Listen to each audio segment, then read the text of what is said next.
Gobierno de Curaçao dá encargo na artista jovem local, senhor Giovanni Abad, para fazer trabalho mais grande mesmo para a comunidade. De quadro aqui, nós visitamos Giovanni e nós mira que está pisa com peça de arte que está parte de peça muito mais grande. Nós vai para o seguinte.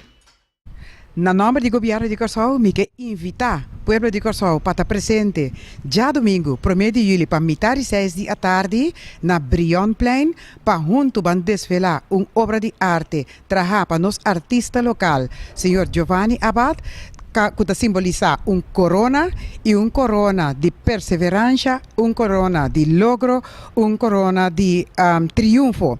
E obra aqui está obra que está desvelar 10 temas, caminho que está reflejar riba nos passado, nos presente e está projetar riba nos futuro. Nos aguarda a intercomunidade já domingo, 1 de julho, mitad 6. Seja bom-vindo.